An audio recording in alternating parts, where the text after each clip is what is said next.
بسم الله الرحمن الرحيم. الحمد لله رب العالمين، والصلاة والسلام على رسول الله الأمين وعلى آله وأصحابه أجمعين. أدعوكم الله Ọlọ́run tí ó fún wa ní pọ́jẹ́ẹ̀tì yìí bẹ̀rẹ̀ pọ́jẹ́ẹ̀tì renovation ilé àlùwàlá àti ilé ìṣègà mọ́sálásí ńlá tilẹ̀ Ògbómọ̀ṣọ́. Ọlọ́run tí ó fún wa ní àṣeyọrí iṣẹ́ náà, ọba náà ládùúgbò fún kọ́lọ́mọṣẹ́ ìkọ̀kọ̀ ẹ̀wà. والصلاة والسلام على محمد صلى الله عليه وسلم ẹni tí ọba àlejò ọlọ́run sábà fẹ́ mọ̀nà wa. Ìjẹ́ náà kó má mọ lórí àdúrà Muhammad ọlọ́run ara ilé àtàwọn sàhábà àti gbogbo àwa mùsùlùmí láti tẹ̀lé ìlànà náà Muhammad sallallahu alaihi wasallam títí di ọjọ́ àjẹrán. Òkè wa ní kíkí tó dáa jùlọ. السلام عليكم ورحمة الله وبركاته. وعليكم السلام ورحمة الله وبركاته. Mo kí ẹ̀yin àgbàlagbà sí orí ìkàlẹ̀. Mo dúpẹ́ lọ́dọ̀ wa púpọ̀ torí pé ẹni tó gbọ́ ní alẹ́ àná ń bẹ ní wa, ẹni tó gbọ́ láàárọ̀ ìlú ń bẹ ní wa. Bẹ́ẹ̀ sì fi ìgbésẹ̀ kan wà ní ọkàn ṣẹ̀dá fún ìlú wa. Akọ̀fẹ́ ṣe ní olùtẹ́lẹ̀ lábẹ́lé ni àṣẹ tẹ̀lé púpọ̀. Èyí tó bá ṣe wà lẹ́ẹ̀tẹ̀lé lórí mọ́sálásí wa ní òdúgbò rẹ̀ láàárọ̀. Ìmọ̀ àkọ́fẹ́ ṣe pé kó mọ̀ sí pé àṣì ìrọ̀gbọ́dọ̀ ṣe tó báyìí. Wọ́n máa wà jókòó ó lè fi ṣe nínú mélòó lórí ẹ̀. Ọlọ́run kó mẹ́ṣẹ́ ààyè ìpàdé dúpẹ́ fún wa. Látòrí ẹni tí ó di alága ìjòkólẹ̀ lónìí. Àná náà ni mo pè wọ́n pé a gbọ́dọ̀ ṣerú ìjòkó tó báyìí ká má wà ní alága ní tí ó di alága ìjòkó. Òun la fi pe ọba wa former chairman Ògbómọ̀ṣọ́ North local government. Nígbà tí wọ́n ti wá pé méjì bí a sọ pé immediate past chairman Ògbómọ̀ṣọ́ North local government. Ọba wa Alhaj Honorable Abdul Kabir Akanji, àwọn ní alága ìjòkó commissioning renovation ilé àlùwàlá ní àárọ̀ ìpàrọ̀kọ́mọ́sẹ̀ di alẹ́wọ́pẹ́. Nítorí àpótí àti ìṣe dáadáa tí wọ́n ṣe pẹ̀lú Islam Ògbómọ̀ṣọ́ nígbà tí wọ́n wà ń pè. Ìgbà tí wọ́n wá sí ìfẹ́ náà mọ́ kò wá fẹ́ yàtọ̀ torí bí wọ́n ṣe dúró lánàá ni wọ́n gbó lónìí ọlọ́mọ yẹn sẹ́yìn ọ̀rẹ́ náà ní ìlànà. Mo kí bàbá wa Al-Khalifa Mansur Abdulhamid Ejide. Prógrámù yìí náà wà náà tí wọ́n fi ṣe àlòkù náà fẹ́ títí dì sí. Torí pé àwa tá a bá súnmọ́ wá ní pẹ́ẹ́tẹ́ níjọ́ mẹ́ta yìí wọ́n lọ wọ́n bọ̀ wọ́n lọ wọ́n bọ̀. Ó sì rí pé tí ì bá ṣe ìnífẹ̀ẹ́ ẹ̀sìn àti ìnífẹ̀ẹ́ ìlú àti ìfẹ́ kí ìlú wà ní ṣọ̀kan. Kò yẹ kí wọ́n máa lọ kọ́ máa bọ̀ bẹ́ẹ̀ torí pé àìtí ìyanjú tí wọ́n ń ṣe lọ́nà náà ló fa lílọ bíbọ̀. Kán wá tó sọ̀rọ̀ kan yanjú ẹ̀ ṣe mọ̀ kó pé wọn owó tí wọ́n fẹ́ náà yẹn ò ní pọ̀ wàhálà yẹn ò ní pọ̀ ṣùgbọ́n wọn owó ti wàhálà wọn owó ti náwó tó wà bẹ́ẹ̀ èyí tó pàtàkì lẹ́nu wọn ni ẹ̀sìn Ọlọ́run sì máa lọ síwájú nílùú Ògbómọ̀ṣọ́. Mo kí bàbá wa Alhaj Murtaba Ibrahim Ombúrẹ́dì alọ́jọ́ wájú Ọlọ́run jẹ́ kọjọ́ náà kò táàsì mọ́sálásí ńlá mọ́sálásí tuntun ó ṣe pé gbẹ̀yìn bá débẹ̀ tó fẹ́ wò pé ibà aláàṣì kan jẹ èlò àṣé késekése la rí iye èlò yẹn àṣàkàṣà ń bọ̀ lọ́nà àṣàkàṣà tí wọ́n yí wá lè ọba késekése ọba àdìkọ́lá fún ọ̀ṣà ìfàkọ́lọ́kàṣì kọ́lọ́sì jẹ́ kọjọ́ náà kò bá òkú aláyà nàìjíríà. Alẹ́ àná ni mo pe bàbá wa Khalifa pé ẹ bá ń palájì mórí àwọn náà fi jókòó yẹ wá sí láàárọ̀ yìí tó wọ́n sì láwọn pè wọ́n sì pè wọ́n àwọn náà wá pẹ̀lú wa láàárọ̀ yìí ọlọ́pàá ṣe wà ní ìsọ̀rọ̀ ìsọ̀rọ̀. Mo kí alága Ògbómọ̀ṣọ́ Muslim Community bàbá wa Alhaji Abdulsalam Akintoye ààrẹ àgọ́ oríṣàpá òkè ẹ̀yìn náà púpọ̀ àná Alhaji Abdulsalam Abdulrauf Lutonia òkè púpọ̀ bàbá ní oríta náírà bàbá máa jẹ bálẹ̀ ẹgbẹ́ ní kò sẹ́ni tó yẹ kó jẹ òkè púpọ̀ ọlọ́pàá ṣe bàbá san ilẹ̀ sí dáadáa mi rò bó tí ìjú wákàtí kan àbọ̀ lọ tí mo pè wọ́n lè sí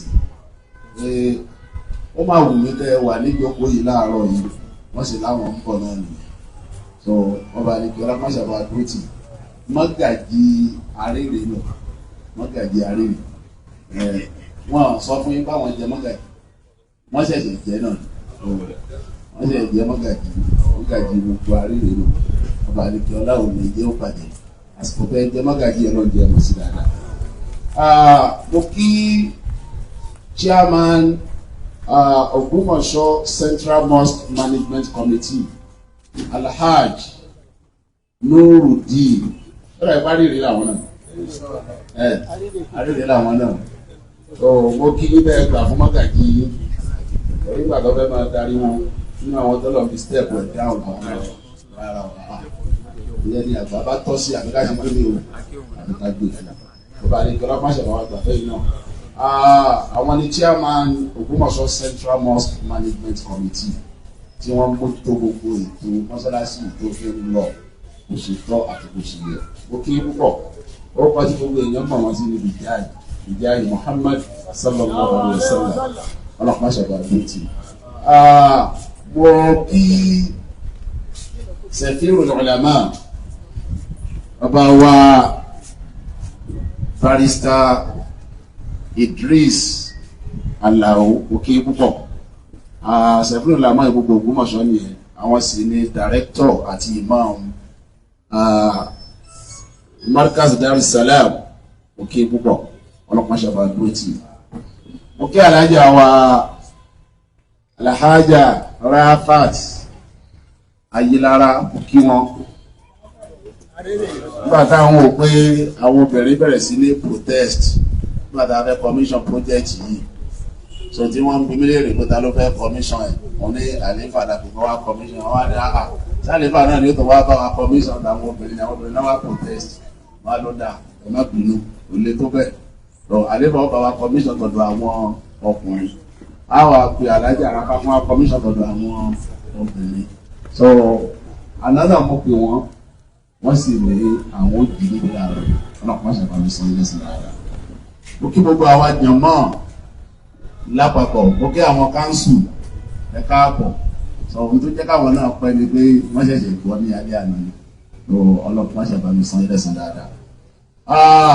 Mo kí former chairman Ògbómọ̀ṣọ́ North Local Government Alhaji Ibrahim Ajagbe Toski mo kí alájàṣẹ mo gbàgbé ọ̀rọ̀ tá a sọ lẹ́ǹkan ibi tó bá há sí kẹjẹ mọ̀ mo kí Alhaji Sulaiman àǹjẹ̀nú àbí àǹjẹ̀nú ti wá di méjì bí ẹ̀rú bà kan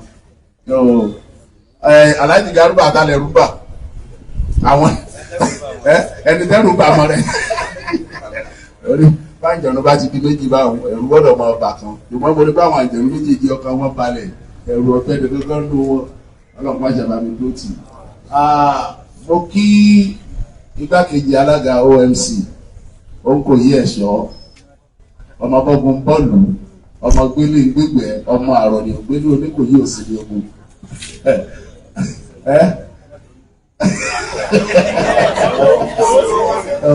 mo kí Alhaji Abdulaziz Shitu Abonde mo kí púpọ̀ ọlọ́pàá ṣàbà san ẹlẹ́sìn dáadáa. Mo kí former Chief of Staff Ògbómọ̀ṣọ́ North Local Government mo kí ẹ̀yin náà Alhaji Ibrahim mo kí gbogbo ẹ̀yin àgbààgbà tẹ́lẹ̀ nítorí àsìkò kámọ́bínú mo wá kí àwọn kọ́mítì tí wọ́n ṣe àṣeyọrí iṣẹ́ yìí mo ń bọ̀ wá kí yín dáadáa nígbà tí ó bá dásìkò tí mo fẹ́ wí lónà méjì mo kàn ń kí àwọn èèyàn káàbọ̀ ni Alhaji Bashir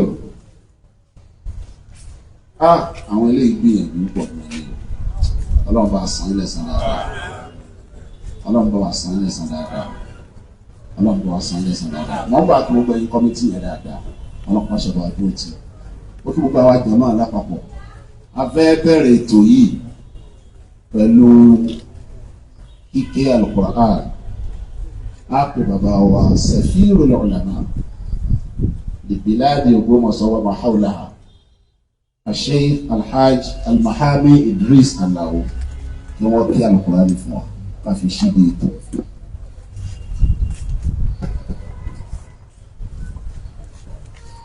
أعوذ بالله من الشيطان الرجيم في بيوت أذن الله أن ترفع ويذكر فيها اسمه يسبح له فيها بالغدو والآصال رجال لا تلئيهم تجارة ولا بيع عن ذكر الله وإقام الصلاة وإيتاء الزكاة يخافون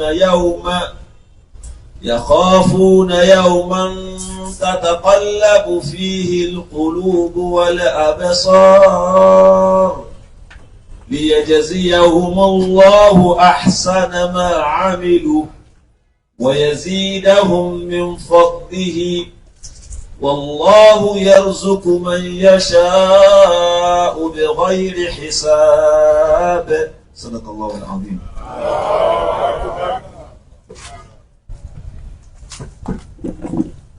mo kí bàbá wa tí wọ́n kí Al-Qur'an fún wa ẹlòmíín máa wò pé tá a bá fẹ́ ṣe òde báyìí àwọn ọmọ kéékèèké ọmọ kéwú ni wọ́n máa ń ka Al-Qur'an kò sẹ́ni tí ò lè ka Al-Qur'an ní òde èmi náà máa kà bí mo ṣe jẹ́ mọ́ mo ti kà ní dáadáa gba àwọn èèyàn máa wá ẹni jẹ́rìí sí dáwà lóde tí wọ́n sọ pé Kùránì dé bẹ̀rẹ̀ máa dẹ̀ gba microphone fúnra mi máa dẹ̀ kà so kò láburú ná lọ́wọ́ iṣẹ́ ọmọdé ni wọ́n wá rágbàlagbà rárá kò ní bẹ́ẹ̀ wọ́n dà bàbá wa Sheikh Adam Abdullahi Al-Ilori rahimahullah rahmatan wasi'a àwọn ìṣesí ṣẹlẹ̀ tó yẹ pé bàbá fúnra wọn ni wọ́n darí ètò tí wọ́n darí ètò fúnra wọn pé èmi fúnra mi ní ìṣòro ibi tí bàbá sì darí ètò fúnra wọn nídìí iṣẹ́ aláàfáà kò sí iṣẹ́ ọmọdé kò sí iṣẹ́ àgbàlagbà gbogbo iṣẹ́ yẹn iṣẹ́ gbogbo wa ni ọba àlekè lámọ́ṣẹ́ bá wà sí ilé ìsìn dáadáa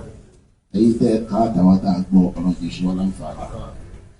nígbà tí wọ́n fẹ́ máa ka Al-Qur'an lọ́wọ́ ní mọ́gàjì Ayélára ni wọ́n wọlé Alhaj Ishaq Mọ́rákìyọ̀ Ayélára iṣẹ́ wa gangan ni wọ́n lọ ṣe wọ́n ti jí dé báǹkì ní àárọ̀ tí wọ́n mọ̀ ní pé wọ́n ti ṣí báǹkì yẹn tí wọ́n fi débẹ̀ lórí àdéhùn tá a ní pẹ̀lú ibi tí wọ́n lọ bá ọ lásìkò tí wọ́n gbọ́dọ̀ débẹ̀ tó lórí ètò ìlú lórí ètò mọ́sálásí ọlọ́mọ àti ọlọ́pàá ṣẹlẹ̀ àṣẹ ní sàdára.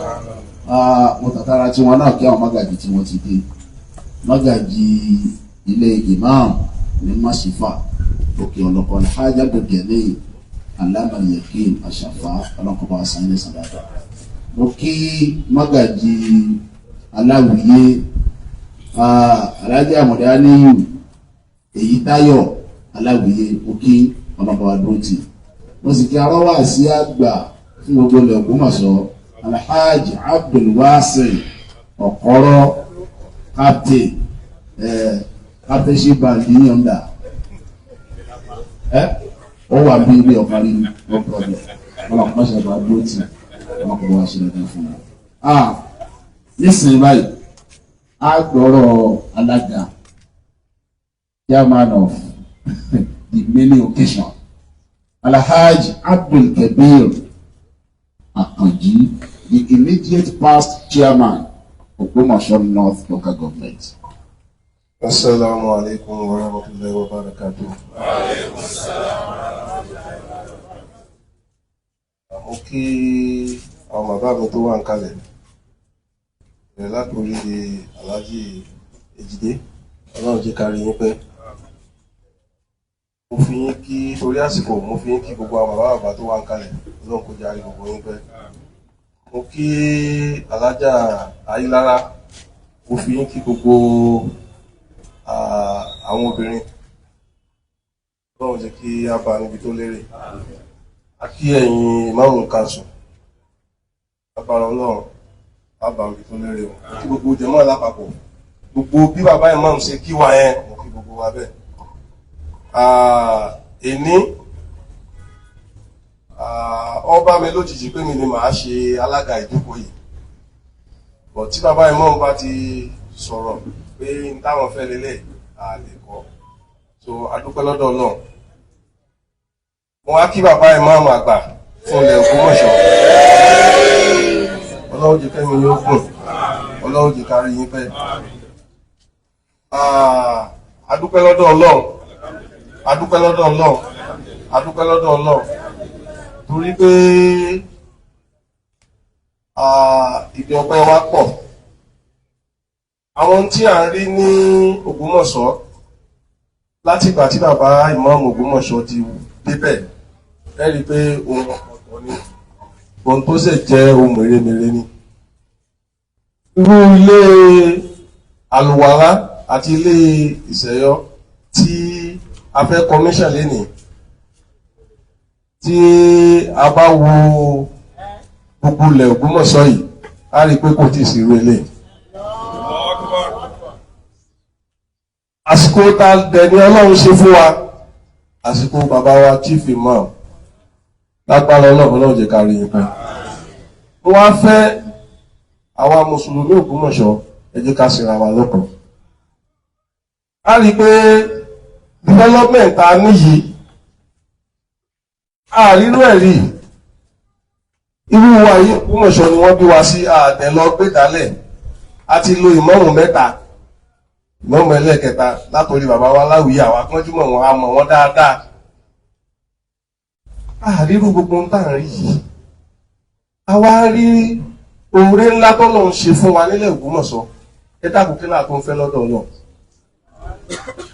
Ká dúpẹ́ ní ìkádẹ̀ ṣiṣẹ́ tó orí development yóò ṣe máa pọ̀ sí. Ẹ jọ ẹ jẹ́ ká ṣera wa lọ́kàn. Ẹ̀yin bàbá wa a mọ̀ pé ẹ ti ń sacrifice láti rí i pé peace wà àti unity, but no sacrifice is too much for peace and unity.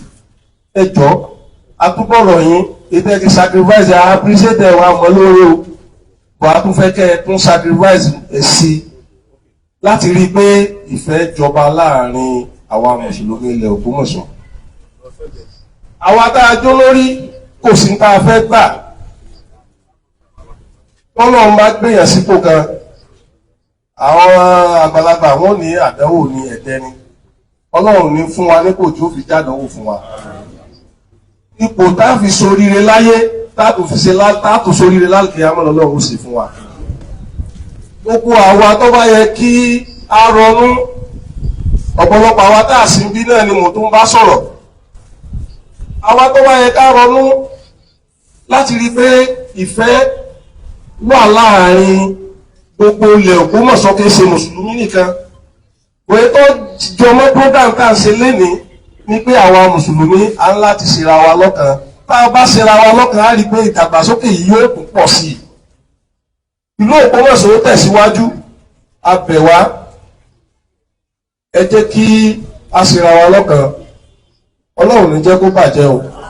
Gbogbo wa Ọlọ́run jẹ́ ká jèrè láyé, ká sì tún jèrè lọ́jọ́ ìgbìndì àlùkìyámọ̀. Subhana rabbika rabbil izzati amma yasifun.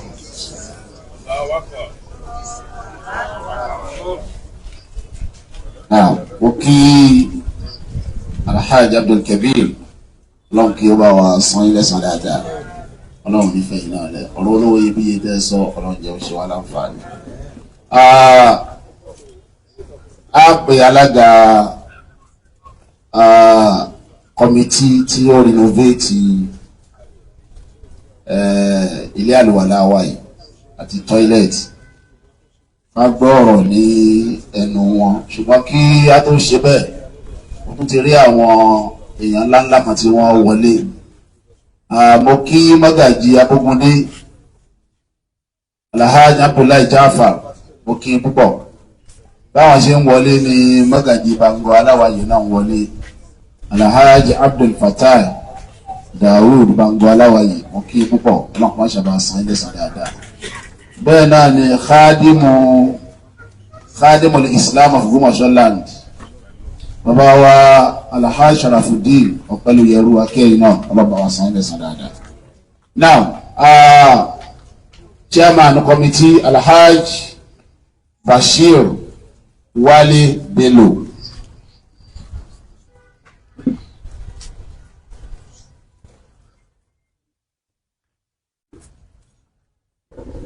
أعوذ بالله من الشيطان الرجيم بسم الله الرحمن الرحيم أعوذ بكلمات الله التامة من شر ما خلق بسم الله الذي لا يضر مع اسمه في الخارج ولا في السماء وهو السميع العليم. الحمد لله الحمد لله الحمد لله بنعمة التاتم الصالحة والحمد لله رب العالمين. Ọpẹ́ ni fọ́lọ́run àlà tó jẹ́ kí ọjọ́ òní wọlé wẹ́rẹ́ tí a bá bẹ̀bẹ̀ lọ́wọ́ àlà a ò lè tọ́ Ọlọ́run lẹ́jọ́. A dúpẹ́ fún Ọlọ́run ọba alhamdulilayi rabbil alamin pé a dá ọjọ́ lónìí ọjọ́ náà sì kù a fẹ́ pẹ́ fún Allah. Màá bẹ̀rẹ̀ kíkì mi láti ọ̀dọ̀ bàbá wa ìmáàmù àgbà fún gbogbo ilẹ̀ Ògbómọ̀ṣọ́ Sheikh Al-Imam Dr. Yunus Olóṣínà Ayílára second. Kí ọlọ́jẹ́ kí á rí ẹ̀mí àwọn bàbá pẹ́. Mo fi kíkí wọn mo fi wọlé kí gbogbo àwọn ìmáàmù kanṣu pátá àti gbogbo àwọn àfáà tó wà ní ìkàlẹ̀ nítorí ìjọba àsìkò. Mo darí kíkí mi lọ sí ọ̀dọ̀ bàbá mi Àlífà Alhaji Monsur Èjìdé Ayọ̀adé kọ́lọ̀ jẹ́ kí ayé gbé bàbá. Ipò tí ẹ wà tí ẹ dì mú Ọlọ́run kò ní lé yín kúrò níbẹ̀. Àwọn ọmọ kéékèèké táwọn yín táwọn kọ́sẹ̀ látara yín Ọlọ́run kò ní gbà wá náà lẹ́yìn yín. Ìtawà sí ìrírí táwọn fi ń súnmọ́ yín táwọn kọ́sẹ̀ lára ti yín Ọlọ́run náà kò ní gbà lára yín. Mo fi kí gbogbo àwọn bàbá tó wà ní ìkàlẹ̀. Gbogbo yín pátápátá ni Ọlọ́run aláàmọ̀ Ọlọ́run àbáwá dúpẹ́ fún gbogbo yín pátápátá. Now, I will make myself as brief as possible. On December 6, 2024, bàbá wa ìmáàmù àgbà pè mí. Alhaji Bello mo ní náà níbo ló wà mo wà l'Ógbómọ̀ṣọ́. So tí ì sá lọ mo ní tí ì lọ bí tẹ́ ẹ máa mi. Màá wish láti rí yín lọ́la mo ní màá wá. Mo dé ọ̀dọ̀ wọn mo ti bá wọn yàn kalẹ̀. Ṣé mi ò sẹ́ o? Wọ́n ní mi ò sẹ́. Iṣẹ́ ńlá kan ló wà táwọn ò gbé fún mi. Wọ́n explain fún gbogbo àwọn táwọn kalẹ̀ pé àwọn ilé àlùwàlà àti tọ́lẹ̀tì ṣe rí kò tẹ́ àwọn lọ́rùn. Àwọn dẹ̀ fẹ́ ti constitute committee tó máa make sure pé ibi báyìí ó jẹ́ nǹkan tó ṣe é fojú wò. Bàbá èmi ẹ̀ ṣe engineer, accountant lẹ́ni, and retired banker. No, just go ahead. You and your committee, I will give you the total support tẹ́ bá fẹ́. Wọ́n wá ní wọ́n lọ sí Èjìgbò, odò wà lọ́nà, odò yẹn kún, bàbá àmọ́mọ́ wa rán mi ń sẹ́ séjìgbò, ṣé màá wá padà ni? Àríwá sọ pé tọ̀ ẹ̀yin ará Èjìgbò tí wọ́n ń mi sí omi òwò àmọ́ o, mo lè tọ̀ odò yìí àwọn ọ̀gbìn náà ni, kò sí kankan tí ó ṣe wá. So a form committee yẹn fún wa, a lè bẹ̀rẹ̀ iṣẹ́, a ní 8-man committee, àwa mẹ́jọ ni wọ́n fún ní lẹ́tà ní ọjọ́ yẹn. Alhaji Honorable Bashir Lawal Abule ó wà ńbẹ̀, Engineer Abdulateef Bello ó wà ńbẹ̀, Alhaji Alimayau Abubakar Babana ó wà ńbẹ̀, Bello èmi tí mo sọ̀rọ̀ yìí ó wà ńbẹ̀, Alhaja Lọ́la Alimat Mudafil Ìyálájọ ó wà ńbẹ̀, Alhaja náà ni Alhaja Lọ́la wọ́n wà ńbẹ̀, Alhaja Orimadegun Tawakat Boki Unique ó wà ńbẹ̀, Alhaji Abdulrasheed Ẹlẹ́wọ̀n wọ́n wà ńbẹ̀, àti Alhaja Yunus Ọlọ́yọ́ àwọn náà bẹ̀ gbogbo ajẹ́ mẹ́jọ ní ọjọ́ yẹn. So wọ́n sì inaugurate committee ta ni ó jẹ́ alága ibi tí challenge kan ti wà nìyẹn. wọ́n bá dáa dìbò èlò ẹ̀yin náà lẹ́tí èmi ò lè sálága.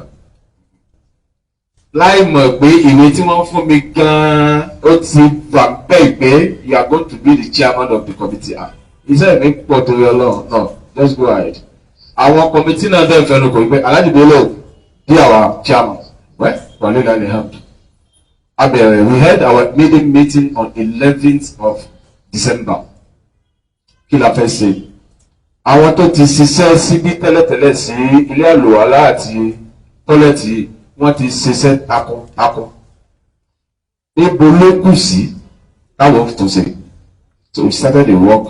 A week or two after, wọ́n láti kó ní Nàìjíríà. By December 24. Mo lọ fún wa. Iṣẹ́ bẹ tí bàbá gbé fún wa.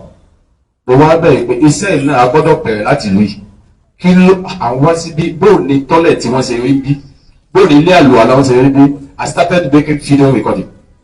Gbogbo ilé àlùwàlá pátápátá ní Mẹ̀dínà. That's why Medina máa wí mo record. Yes. We are going to transform what is this Medina to Kumasho. Inshallah. Mo gbéra mi mo lọ sí Masjid Kuba. Mo lọ ilé àlùwàlá wọn. Mo wọ tọ́lẹ̀tì wọn. Mo record. Mo kú Kuba. Mo lọ sí Road. There is one mighty masjid tí wọ́n kọ́ sí Road nísìnyí. Mo record it. Everything mo gbé Masjid Arab.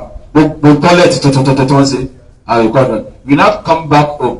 Ẹ̀yin yẹn mi ọ̀ya ẹ̀jẹ̀ àjọkò. Èwo ni ká review, èwo ni ká fi kún, èwo ni ká yọ kúrò. And alhamdulillah, bá a ṣe deliberate, bá a yí sọ́tún, bá a ṣe ó sì kò sẹ́ni kankan inú àwọn mẹ́jọ̀jọ tàkàrà wáyé. We started the work. Bàbá máa mi ní pé by February ẹ gbọ́dọ̀ parí ètò ẹ máa lo bí ìfún ìtìkáàfó. Bàbá kò sòwò, ẹ lọ́ máa wúwo, ẹ mọ àwọn tẹ́ bá wọn, àwọn ọmọ èmi. Tani màá kọ́ni sí? We started the work. Wẹ́wẹ́ ọ̀dà. Bàbá àmọ́ mi lè ní mo gbéṣẹ́ fún yín, èyí sì bá yín wọ́wọ́, wọ́n fún wọn lówó ànáwó tán. Iṣẹ́ ò ti parí, February lọ, Ramadan lọ. Along the line, pẹ̀lú gbogbo challenges ta ní, we came up with, okay, bí bíbá yìí ṣe wà, open space níbí tẹ́lẹ̀. Wọ́n dẹ̀ fún wa ní target wípé the number of àwọn tó wá sí masjid wa kírun ní Juma, affect total population of the members alọ́lá. Over increased. We had láti ṣe bí sókè àfi ablution pond sínúlé and at the time tá a máa complete bí ní side àwọn ọkùnrin náà conveniently pẹ̀lú ètò wàtà èèyàn 100 ló ṣàlọ́nà. Against the existing of 60 tó wọ́n ṣàlọ́nà tẹ́lẹ̀tẹ́lẹ̀. We moved down to this side. This side àwọn obìnrin èèyàn 100 as well wọ́n máa ṣàlọ́nà láwọn lọ. Without giving all the idea pé tá a bá ní every now and then ní kí gbogbo ablution point kó máa wà ní sísí that's gonna be problem. Without came out with the idea pé ẹ jẹ́ ká ṣe ablution point náà sí ìta. Àwọn tó bá wá ṣe sọ́lá o ní láti wọnúlé kó ṣe ablution níta mi. Aláti lọ make ẹgbẹ́ tẹ̀. Táwọn ẹ bá fẹ́ urinate nǹkan we make additional toilets síta mẹ́ẹ̀. So anybody coming in láti wá sàlùwàlà wọ́n fẹ́ ìsàn rẹ̀. To make use of that place. Ó ṣàlùwàlá, ó dẹ̀ lọ sí ibi tó ti máa ṣe sọ́lá rẹ̀. Likewise, àwọn ọkùnrin.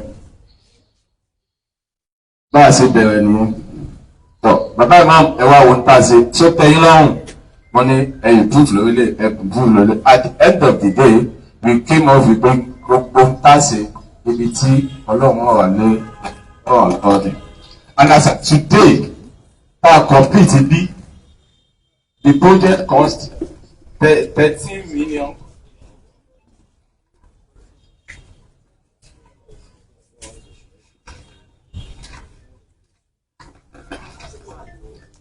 This project cost 13,537,600 naira only. Ògbómọ̀ṣọ́ náà láti rówó, Ògbómọ̀ṣọ́ náà láti náà. And gbogbo documents tó relate mọ́ every company and everybody is allowed to go to the Grand Chief Imam office kó scrutinize it. Out of which 11,571,500 naira la realize. Bọ́lá ti wọ́n lòkù. Àwọn tí à ń ra ọjà lọ́wọ́ wọn, wọ́n mọ̀ pé a lè sá lọ́lù. So we have a deficit of 1,966,100 naira. Ní a máa sísan balance tó wà lórí project yìí. But I'm very happy. Gbọ́dọ̀ nígbàgbọ́ ní Ọlọ́run pé ní òní owó tó kù yẹn yóò pè. Inshallah. Owó tó kù yóò pè lónìí. Torí project pọ̀ tí a fẹ́ dáwọ́ lé tí yóò jẹ́ àpọ́nlé fún ẹni tí Ọlọ́run fi ṣe àkóso gbogbo mùsùlùmí l'Ógbómọ̀ṣọ́. Alhamdulillah, alhamdulillah, alhamdulillah, rabbil alamin. Sallu ala nabiyil karim. Aki Rajoku, aki alága kọmitì tí ó ṣe àtúnṣe ilé ìṣègá àti ilé àlùwàlá Central Mosque wa ní Ògbómọ̀ṣọ́. Alhaji Bello Bashir Wálé ọlọ́nkọ́ máa ṣe bá wa san ilé san dáadáa. Wọ́n wí kílé kan lẹ́ǹkan pé àwọn ò kí ń ṣe ẹnjìníà wọ́n ṣe wíjọ́ tí agbéṣẹ́ fún wọn náà nìyẹn pé retired banker làwọn chartered accountant làwọn owó làwọn mọ̀ ọ́n kà àwọn mọ̀ ń pa irúṣẹ́ báyìí. Now nítorí bẹ́ẹ̀ àwa kó àwọn ẹnjìníà bíi mẹ́ta sáàrin wọn a fi bàbá mà sí wọn láàrin káwọn lè máa bá wọn wò gẹ́gẹ́ bí experienced builder a dẹ̀ fi abúlẹ̀ sí wọn láàrin experienced builder làwọn náà àwa fi a professional engineer sí wọn láàrin engineer Abdulateef Bello Èkó làwọn wà wọ́n ṣe wá wà lẹ́kọ̀ọ́ tó ọgbà tí wọ́n bá nídìí wọn ni wọ́n máa ń wálé láti wá wò pé rárá correct eléyìí ò dáa bó ṣe dáa ní gẹ́gẹ́ bí engineer. Bẹ́ẹ̀ náà ni wọ́n tó ná owó tó pọ̀ láti rí wípé project kẹsẹ̀ járí. Torí ẹ̀ gẹ́gẹ́ bí professional engineer tó wà láàrin wọn àbáwọn náà ní ìṣẹ́jú méjì kọ́ sọ̀rọ̀ lórí project yìí a ti bọ́ síbi good messages.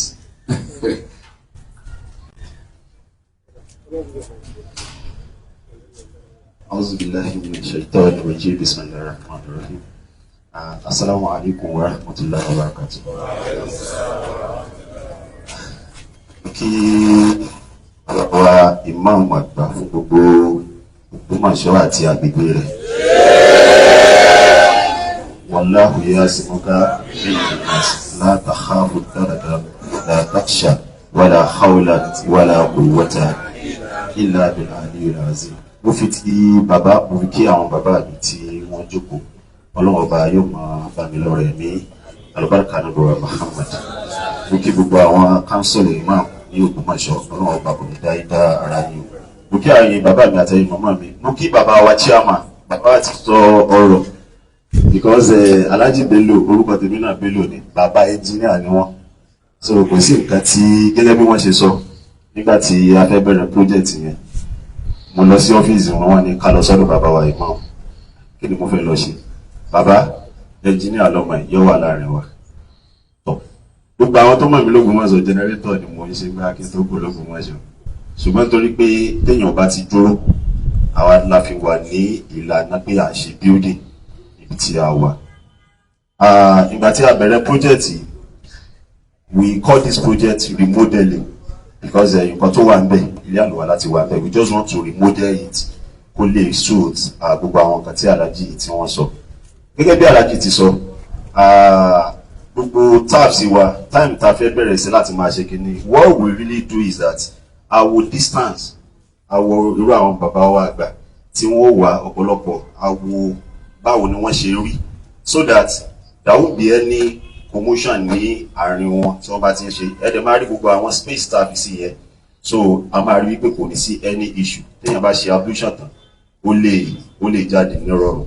Bákan náà we use a tiles tó jẹ́ wípé kò ní wà slippery téèyàn bá gbẹ́sẹ̀ lé, tó já sí pé kò lè yọ ṣubú. Gbogbo àwọn kan yìí náà la ṣe. Nínú tọ́ílẹ̀tì wa tá a bá débẹ̀, àwọn tọ́ílẹ̀tì wa we have top flush, so I could remember then that ẹ máa rí pé a máa ń lo side flush, kì í ṣe pé yẹn náà dá, but I think later on we say okay, let us remodel all these things to be a unique one, and we thank Allah for today wípé nínú ọlá bàbá wa àti bàbá wa àgbà tí wọ́n jẹ́ chairman fún committee náà pẹ̀lú iṣẹ́ ribiribi tí wọ́n ṣe nínú committee. Iná wa ti sọ fún wa pé nǹkan báyìí ló tún kù, and we must provide it, we don't have anywhere to see it. Ní ọlá tiwọn àtọ́lá àti gbogbo àwa tí a wà nínú committee pẹ̀lú àdá bàbá wa ìmáàmù àgbà, Ọlọ́run ọba wa ṣe project náà ó ṣe ní ìrọ̀rùn ní èyí. Àbí Ọlọ́run ọba kó má ṣe ní àṣemọ fún wa. Àlùbáríkà Ànábì wa Muhammad wata ila bil aini bil azim. Okay, engineer púpọ̀, so mo ń bọ̀ wá kí dáadáa. Now, goodwill messages. Báwa Lífà, ẹ̀yin lẹ́kọ̀ọ́kọ́ ṣe goodwill message fún wa. Lẹ́yìn náà ni alága OMC. Lẹ́yìn náà Lutonia. Lẹ́yìn náà chairman committee Central Mosque tí wọ́n máa mójútó project yìí lọ nígbà tó bá di lílò, àwọn ni wọ́n máa mójútó. Now, lẹ́yìn náà ni Alhaji Muri, àwọn náà ṣe goodwill message ká tó wá lọ síbi commissioning. Now, Alifa bismillah.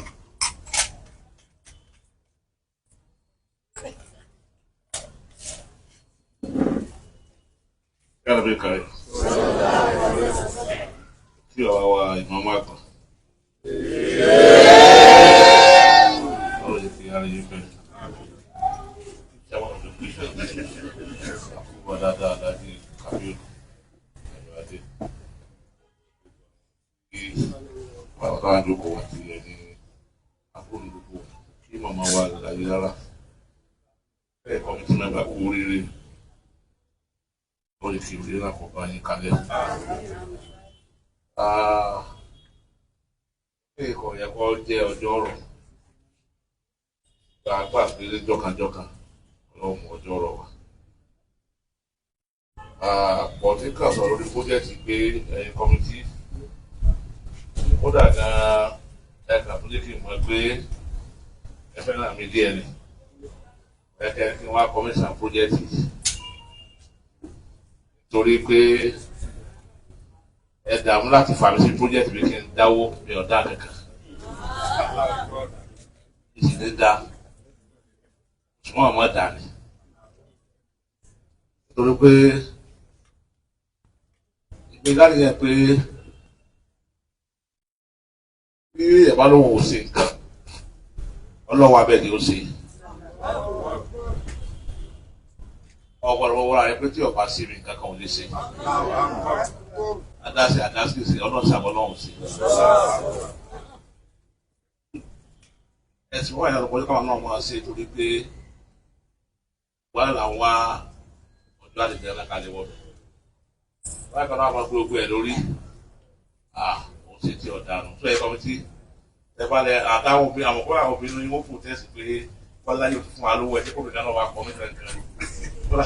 Bọ́lá àgbà pèmí gan ṣe é ló pé bó ṣe sọ̀rọ̀ yẹ́kẹ́ pèmí torí pé wọ́n lè pọ́n mọ̀ sí ni mo ṣe pé bóyá mo agbára ọ̀ka lọ́gbà mí káwọn kan náà mọ̀ ṣe nǹkan ó kálukú ní mọ̀ wáyé pé tó wọ́n bá sí ìka kan ó sì. Bàbá ìmáàmù àdúgbò tó sún mi dáadáa wọ́n máa tẹnumọ́ akéré kan pé ọkọ̀ ká máa dájú lé ọdún wáyé. Ọlọ́run sì rí fún apọ̀fà ó rí pé etí sáwọn lórí bó ṣe rí náà bó ṣe rí yìí tó bá rí bẹ́ẹ̀ tá àbárí kankan sí ń kọ́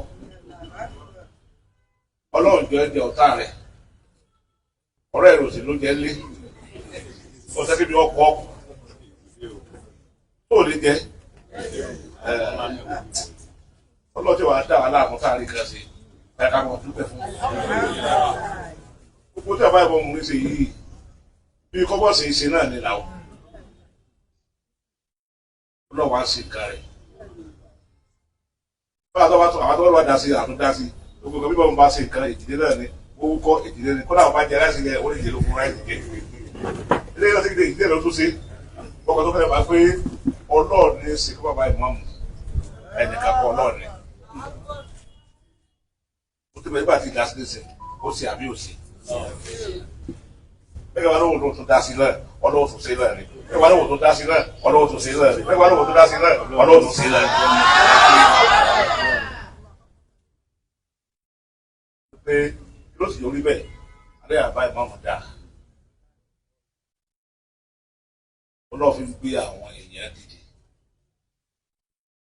ẹ tó fà bá mi lọ lẹ́sẹ̀ ẹ tó wá kírun ọmọ yẹn tó wá kírun wọn àná sọ̀rọ̀ lóde tó sì fún wa mi lọ́kàlẹ̀ ṣé èmi wọn sọ pé sáwọ́ òun lẹ́nu tó pọ̀ sẹ́lá rẹ̀ tí fowó lẹ̀ bá yà bí lùmí. ó lẹ́wà tó fi filẹ̀ kò ju pé àwọn èèyàn rí owó tí wọ́n fi lẹ̀ wọ́n rí nǹkan tí wọ́n fi ń ṣe. táwọn ọkọ̀ tí yìí lè ṣe ṣé ó lè sọ pé bàbá ìbáwò wá kọ́ sí kọ̀ọ̀dọ̀ pé ẹ dákun owó tó wáyé o kó làwọn ṣe fáwọn ìtàṣà bẹ́ẹ̀ o. àbó ò lè ṣe àbá tó ń wáyé tó fi lọ owó tó wá ń wáyé o èmi mú bá ẹgbẹ́ ìbọn owó kọmíṣẹ̀ tèmi dà tó bá wà kọmíṣẹ̀ lè ṣe níbi ọmọ ṣíṣe tó bí wà kọmíṣẹ̀ lóòrùn jẹ́ rí o. ètí ìfàtí kan fi ṣe nìyẹn ẹ̀kọ́ bí tí mo kí kú oríire wípé ẹ̀yin náà ẹ̀rí kan ṣe irú iye ọlọ́jọ́ kan pọ̀ tó bá pè é sí kan ẹ̀ máa dá wa lò kódà bó ṣe wo ìmọ̀ bọ́yá ilé yìí o àwọn kọ́mítì yìí wọ́n yẹ kẹ́ ẹ wá bí tẹ́ kọ́ ọkọ̀ wọn síbi kan. àwa náà ṣe ń pa àlejò kan rè ẹ wà bí nǹkan tẹ́ ṣe ìbáṣe wálé tẹ́ kọ́ síbi kan. this component of Abuja acknowledged done by the foreign committees. àwọn kan láàrin láti ìjọba tí ó lọ ẹ̀yẹ kálífì náà ti àwọn ọmọ yóò mọ̀ ní dọ́kà. Under the chairman, under the grant of I'm a possible this. This is my problem is on $1. Okay, $1. What about the 30 US? Papa, you have better. I love you, Sele. And complete the I can't go ever worry. Torí pé ìgbà àbọ̀tọ̀ ọ̀pọ̀ fáwọn èèyàn tí è bá ṣe pé àbàbá ọlọ́run tó fún ilé ìfọ̀kànbalẹ̀ sí ẹ jẹ́ ká ìmájì akíbàbà abóńtí wọ́n yẹ wọ́n bí ẹgbẹ́ kàá lọ́ fún wọn àdáyé ò lè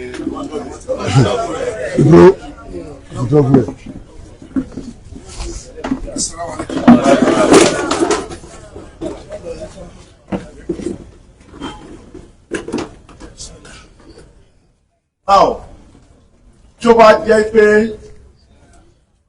kí a wá lé àlàáfíà tàbí wà lọ́kọ́ tó jù báyìí lọ, kó o sáwọ̀ bá ló pọ̀ sọ́nà rẹ̀. Ìgbàlagbàrọ̀ ọlọ́run, ọ̀wé ìrìnàṣẹ́ tí ẹ̀ bá ẹgbẹ́ wọn jẹ́ bàbá tó gba PhD, kéèyàn gba PhD during crisis. Ó tún wá sí kábàáyé during crisis. Ẹ ọ̀kẹ́ project ọlọ́run ilé yìí. Bí atẹ́kùn bá fẹ́ lórí báyìí, ọlọ́run. So ọpẹ́ ní kí gbogbo ẹ̀dá fẹ́ràn àbá ìmọ̀ mu ọpẹ́ ní ká máa dájú. Àbáwọ̀ physical development táwọn ẹ̀dógún ọ̀sọ̀ ẹ wo spiritual development. Mo láti rí àwọn mufti bá a ti gbé àbáyọ̀ lọ́wọ́ wọn jáde. Mo láti rí bàbá director broadcast alarm mo láti rí wọn. Ó wọ́n náà wọ́n náà rí wọn rí ni. Ẹ bá wọn ṣe fẹ́ tú àwọn ẹ̀mọ̀ tó wọ́n jáde. ẹ wo iye mọ́ọ̀sì ńlá látà àti ń sí lọ́wọ́ tó máa ń wò dìde ọdún bá tọ́jú ẹlẹ́wà tó ké lórí ẹ̀ lọ́dún máa mú iná dání ẹ wo tí ń tẹ̀lé ọlọ́run mọ́ọ̀sì tá à ń sí yẹn nígbà tá a kọ́ tiwa wọn ò sọ fún wa bá àpẹ́pẹ́ ẹ̀ ní ọmọ rí bóyá káwọn àti ìgbà àbálẹ́ ìdájú bá lọ. àmì ọ̀tún kọ́ àwọn èèyàn lẹ́nu àbàkọ́ àwọn ọmọ ọkọ̀ tẹ́lẹ̀ ní pé adúgbò lọ́dọ̀ ọlọ́run ẹ̀ kọ́ mi tí mo kí kórìíre gan ẹkùnṣẹ́ ẹ̀tún sí sí owó àtúnfẹ́ project ẹ̀tún sí kò ní tún abẹ́ẹ̀sí wọlé àwọn òsè tó ọlọ́yẹ̀ kí á sí pẹ́ o ọlọ́run ní ṣe lé ní òpin orí fún wa ṣùgbọ́n náà ràbíkà.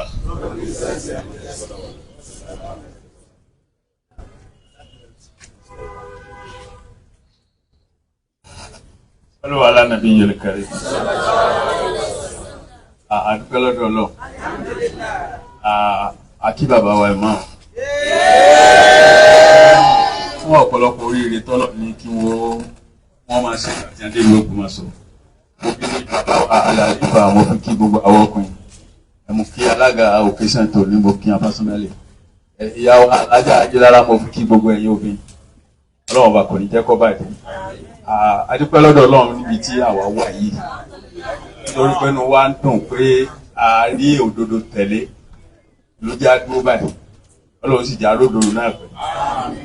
ọ̀rọ̀ ń lọ gbòòrò gan lórí ọ̀rọ̀ Central Mosque Ògbómọ̀ṣọ́ yìí tí inú èèyàn sì máa dùn báwọn mi kó níwọ̀n àwọn tí ì sára lẹ̀ tí wọ́n bá ń sọ pé àwọn ọmọ pé mọ́sálásì tiẹ̀ ó wà bí tẹ́lẹ̀tẹ́lẹ̀ gan àwọn ọmọ pé kiri èmi sì mọ ọ̀pọ̀lọpọ̀ àwọn ọ̀dọ́ tó pé wọ́n kírun tẹ́lẹ̀tẹ́lẹ̀ gbà pé nígbà tí ìmáàmù dé ni wọ́n bẹ̀rẹ̀ sí kírun alhamdulillah project wa ń lọ lóríṣiríṣi ọlọ́jọ́ ọmọ tẹ̀síwájú o gẹ́gẹ́ bí a ṣe sọ níjọ́ èmi ti ń rìn kí ló àfi mákàdé ní mo rí ilé tọ́lẹ̀tì àti ilé àlùbọ̀ alábàá akí ẹ̀yin kọmitì o ẹ̀lọ́gbọ́n tọ́lọ̀ ń fún yín ọlọ́run ní dàlàkà ẹ̀yin rú gẹ́gẹ́ bá àwọn bàbá wa sì máa sọ wọ́n tí èèyàn bá máa jó èyí jìnnà sí olùrí nígbà tí bàbá wa yusuf rí pé àwọn iṣẹ́ ẹnjìníà wọ́n sì mọ ẹnjìníà mọ́ra so lójú project yẹn wọlé àwa kí ọ̀pọ̀lọpọ̀ àwọn tí wọ́n fi owó lẹ̀ tí project yẹn fi yọrí ọlọ́ọ̀bá yóò máa bùkún àpò yìí lọ́ọ̀ máa bùkún àpò ẹnì kọ̀ọ̀kan wa náà gẹ́gẹ́ bá bí a ṣe wá sọ gbogbo wa náà bí tí ọlọ́run bá ti dé ẹ̀jẹ̀ á máa dá sí ọlọ́run ràn wá lọ́wọ́ pẹ̀lú ògo ọlọ́run yìí tá a ṣe yìí kò ní jáse mọ́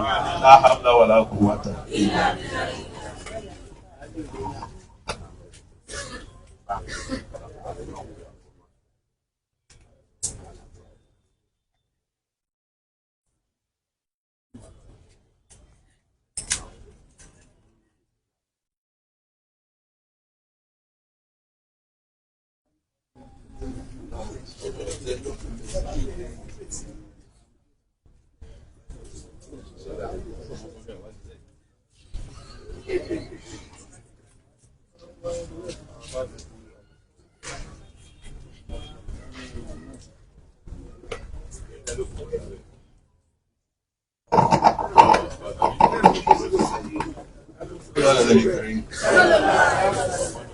adúpẹ́ ní ọwọ́ náà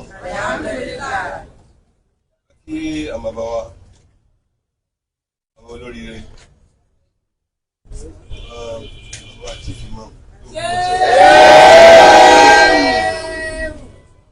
kí àwọn bàbá bàbá tó wà níkàlẹ̀ àti àwọn ọmọ kanṣu ọba ọ̀ràn ìlọ́wọ́ àti àwọn kọ́mítì wọ́n ṣiṣẹ́ yìí ẹ̀rí pọ́jẹ́tì yìí bí wọ́n yọ wá lẹ́kọ̀ọ̀kan ní fífa wo kí ni bí yọ wá ọmọ kí àwọn tó ṣiṣẹ́ bẹ́ẹ̀ tó gbogbo àwa tí ọlọ́ọ̀bá ní láti gbé ẹ̀yìn sí rí láwọn ìlú òkè náà a rí pé níta gbé kalẹ̀ bí kò yàtọ̀ rárá láti àwọn additional kan wà bẹ́ẹ̀ tó jẹ́ pé mú kí ni mú dùn ẹ̀rí lóòótọ́ tọ́lẹ̀tì wà bí tẹ́tẹ́lẹ̀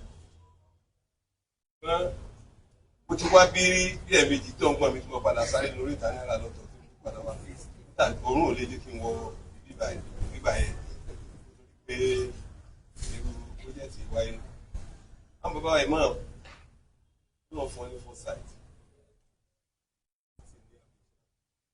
ọba gbogbo tí ẹ ní lọ́kàn ẹgbẹ́ sí fún ìlú Ògbómọ̀ṣọ́ Islam yìí kan náà jẹ́ tẹ̀lé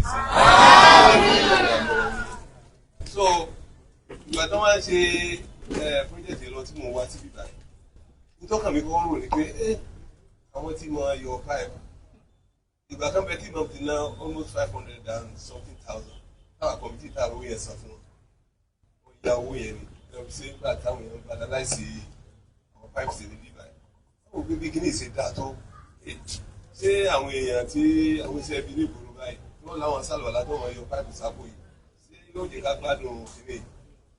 tó ìgbà tí mo fi wá lẹ́tà last week náà sọ̀rọ̀ pé àbí ìdásílẹ̀ tí wọ́n wá rí àwọn bọ́ọ̀dárì proof yìí ní iṣẹ́ sì wá ṣe gan ni so ọlọ́run bá yóò ràn yín lọ́wọ́ gbogbo àwọn tí yóò náwó lọ́ra náà ọlọ́run bá yóò tún máa fi ọ̀pọ̀lọpọ̀ rọ́pò kò sí nǹkan kan ìgbà kan bẹ gbogbo àtàkùn wà ní nàkan bí o tá a fún ṣe jẹ́ àwọn nàkan bí o àwọn tó lè jẹ́ ìwà náà bí tá a bá fẹ́ lo 500,000 ikọ̀ tó yọ̀fẹ̀ kó sí tòsí torí tábìlì fún pé tá a bá gbowó yẹn á pín ni tó jẹ́ káwọn èèyàn máa lè fi owó lẹ̀ náà ni pé nígbà tí ẹ bá fi owó lẹ̀ àwọn tó fowó lẹ̀ ní ìsìn táwọn náà bá wá sálọ àlábì tí wọ́n rí táwọn fowó ṣe inú wọn mọ̀ dùn pé àwọn ibi náwó sí so àwọn nǹkan tó ń ṣẹlẹ̀ nu nígbà tí kò sí àpapín lápá àwọn kọmitì náà ní ìsìn wọ́n bá fẹ́ ra mọ́tò báyìí kọ̀ọ̀kan nínú eré ni ẹni tó sì ò ní níbi tó dé ọba yóò mọ̀ ẹ́ lọ́wọ́ tí máa lọ bí kọ́ ní látàwọn àti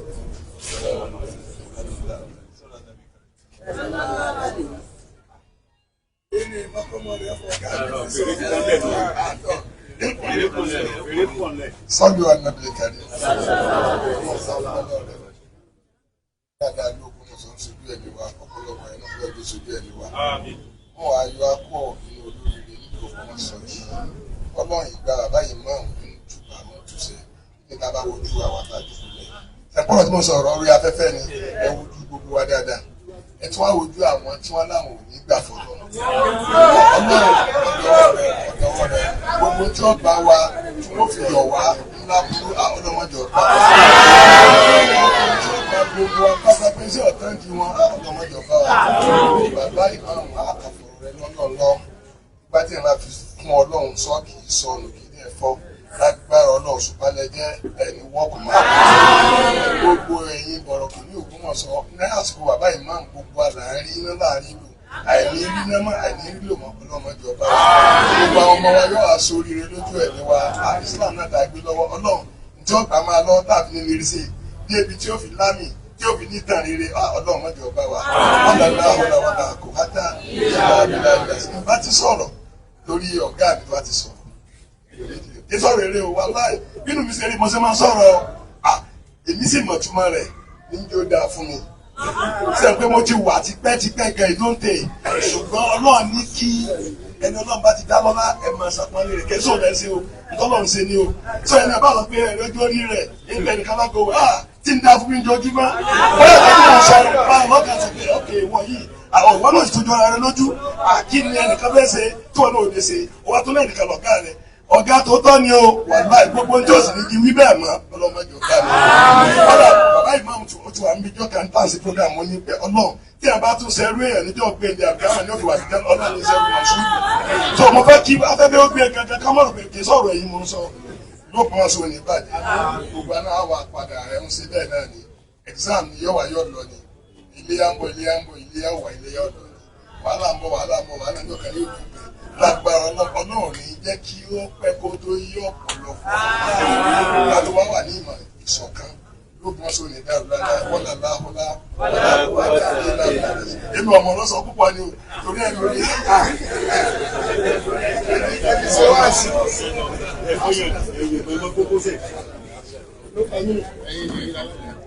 Sọ́tà bí Mustapha adúgbò ní owó náà ọba àtọ̀rọ̀ àlékún yọ̀nà ọlọ́run lórí aṣíwájú ẹ̀dá mẹ́rin ọmọ káàmù àwọn abíní wa àwọn akọni ọlọ́mọba nìkan wọ́n pọ̀ sàánú wàlàdà haúlà wàlà quwwata illa billah àbáwá ìmáàmù ọlọ́run ni ó dá wọn bó ṣe dá wọn ló sì fi hàn kàlẹ́ láti fi kalẹ̀ ọlọ́run ló ń ṣètò ìran wọn tí wọ́n ń jẹ́ àìní ìfihàn wọn ọlọ́mọdé ọ̀tọ̀ sí wọn ọlọ́run ní sàmùnà wọn kọ́ wọn sẹ̀lẹ́kọ́ ànámà fún wa ọlọ́mọdé wọn máa sì sọ ọlọ́run à ń bí wọn ni pété tó fẹ́ ni wọ́n máa sọ tí a bá ti sọ mọ̀jà máa sì wọ́n kọ́ ọ̀làlà káwọlà wàlà òwàkà ẹ̀yìnlá èèyàn ní dáadáa kọ́ mọ́ kù síbi kan ní tẹ́ bá kù sí ní kóra àti lọ́ra kọ́ lọ́nba ní tí wọ́n ṣe ọ̀làlà káwọlà wàlà òwàkà bàbá wa Alhaji Mansur láti mo ti mọ̀ wọ́n bí wọ́n ṣe wà ní kí wọ́n bá gbé igi tó bá jẹ́ di dáadáa nígbà tí dàgbà dáadáa ló tó máa tún lòdù sí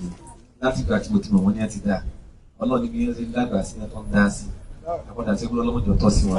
bí wọ́n sọ̀rọ̀ kan tá a gbọ́dọ̀ sọ fún wọn wọ́n ti sọ fúnra wọn wọ́n ní kọ́ ọlọ́mọdé káwọ́ oríra wọn bébí ò sí àwọn kò sí kankan àìrọ̀ ẹni tí ó ń fẹ́ gíga ni ẹni tí ò ríra rẹ̀ bẹ́ẹ̀ sí ríra yìí àlékún gíga ọlọ́wọ́ sí fún mi. ọ̀làlà ọ̀là ọ̀là òwúrọ̀ta gbẹ̀yìn bàbá wa alága gbogbo yẹn wọn lápapọ̀ ó kí gbẹ̀yìn àfáà mi lápapọ̀ ó kí gbẹ̀yìn ìjókòó kẹ́yìn ìyá wa náà òsìkí mọ́gàjì kí n gbọ́dọ̀ mọ́ ta ọ̀sàlẹ́sà mọ́gàjì ilé arére mọ́gàjì wa ilé arére mú kí wọn. bẹ́ẹ̀ ẹ dákun nígbà tí bàbá wa tí a ń sọ̀rọ̀ chairman tí a ń mọ́lẹ́tì tí a ń ṣe àmójútó pọ́jẹ́tì wọ́n sọ̀rọ̀ bá pé ó 1.9 million àwọn sì fẹ́ rí nílẹ̀ àwọn aláàjì sọ pé àwọn ò ní ṣe kábàwọ̀ ti sí lórí àwọn tó ń ṣe ẹ má bínú bọ́lá ti ní kí n lè sọ ọmọ sọ yẹn so gbàtàlá ti sọ báwọn ǹjẹ́ ẹ fẹ́ ni pé àwọn tá a jẹ́ tálákà ní ká dáa pé ìjẹ́ká ti sọ báwọn àwọn náà tó sọ lọ́rọ̀ bí wọ́n bá sọ yẹn lọ́rọ̀ ni gbàtàlá ti parí ọ̀rọ̀ wọn bá pé mo fi yé báyìí lẹ̀ tí ẹ bá sọ wọn fún wa tẹ́ ń sọ̀rọ̀ tẹ̀lé wọn náà lọ́wọ́ fi kàn án lẹ̀ àwa sọ yẹn o kèrè wá sọ pé àìsọ tí wọn tẹ́ ti bọ́kàn pé ìdí táwọn òfin ní sọ kankan lẹ̀ ni wọn á kọ́ ní gbogbo èyí tẹ̀ ti ń sọ̀rọ̀ kẹ́ mọ́pẹ́ fi kankan lẹ̀ nínú wa níbí àti ìmọ̀ èmi ní ìmọ̀ kankan àti àsìkò owó èmi ní ìdí kankan ní gbogbo yìí ọ̀hàn so ètò fi 200,000 lẹ̀ ọ̀tí àṣọ̀rọ̀ náà ẹni ló bá wọn ẹ̀dá kan torí ọlọ́run ó kù wọn ní ìgbọ̀n máa ń ro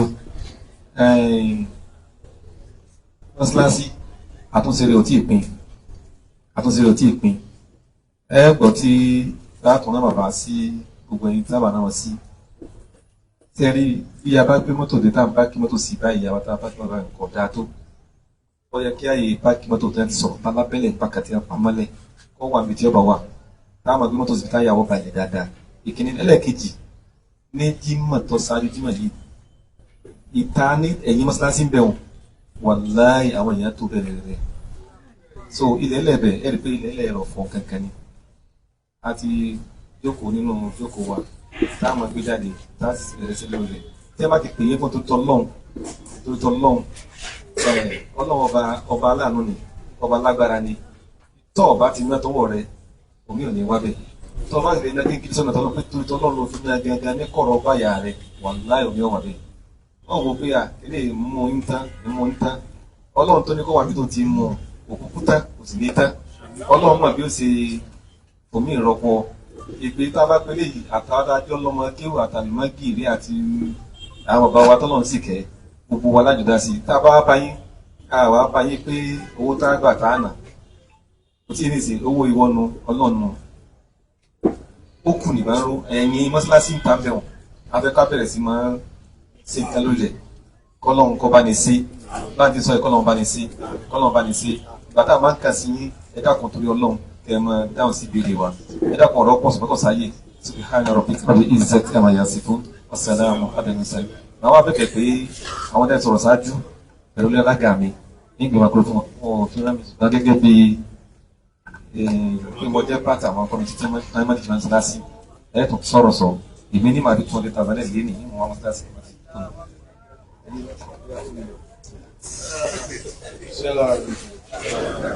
tí wọ́n sọ yẹn wípé àwọn èèyàn ń kírun lẹ́yìn mọ́ṣáláṣí ní ìta ní mọ́ṣáláṣí èmi gan ti kírun bẹ̀rẹ̀ lọ́wọ́ pé bí mo ṣe gbé kámẹ́rà báyìí ni ìyá kan tó ń ta nǹkan lọ́sàárì gbé ẹni sí iwájú mi torí lẹ́ẹ̀lẹ́ẹ̀gan mo ti fẹ́ kírun so n tẹ́ ń gbé yẹn òótọ́ ni pẹ̀lú ògùn ọlọ́run èmi náà dà sí bàbá ọlọ́run èmi náà dà sí. bàbá wa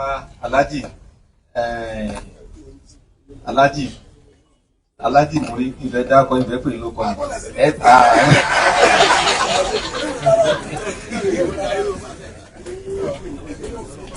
200,000 nílẹ̀.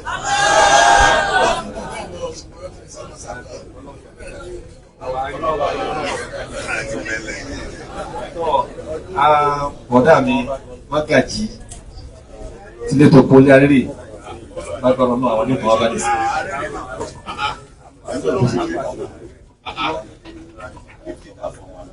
àwọn náà náà fi tààrà sí ọlọ́pàá bàtà sí tọ́ ẹ dákun torí Ọlọ́run ẹni tó wá fẹ́ pé kí n gbé microphone fún un wọ́n dàgbà.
Inshallah 20,000. Tani ọkọ̀ microphone à ń bọ̀ àdó yìí ìyàwó lẹ́ẹ̀kan náà ló kọ́ àwọn bàbá wa. Inshallah na come you 10,000 inshallah. Akbar. Ta ló fẹ́ ọkọ̀ microphone kàtó kò lọ́dọ̀ yín o? À ń gbé kún mi o. Láti fi 10,000. Ẹ jẹ́ àgbẹ̀lọ̀ wọ́n tó di. Ta kún ni wọ́n fẹ́ ọkọ̀ microphone. Bàbá wa tẹ̀yọ̀ sí ti wọ ẹ̀kẹ́lẹ̀ ọkọ̀ microphone. Ẹ yẹ kẹ́lẹ̀ gà. Allahu Akbar. Ẹ dákun pa ọtí ẹ ń sọ tó bá ní kọ́ kọ́ wọn. Káwọn bàbá gbé. Tọ́ alọ́dọ̀ yìí yá wa nígbà táwọn àdúgbò bá fẹ́ pé sáni àfa bá ń gbọ́. 20,000 naira. Allahu Akbar. Ẹ wo bí ìbá wọn gbé yẹn mú wọn bàbá yìí.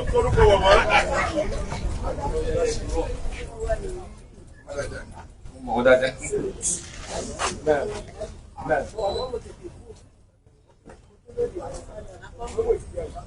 Bukasu lápapọ̀ 10,000 naira. 20,000 àti mo filẹ̀ ló kọ́ mọ́mọ́ kìíní ni o. Kí lá dáa rẹ̀ kọ́ lọ́pọ̀. Magrifo lọ́dọ̀ yìí yá wa o. Alájà ọ̀dọ̀ yìí lè kókó wa.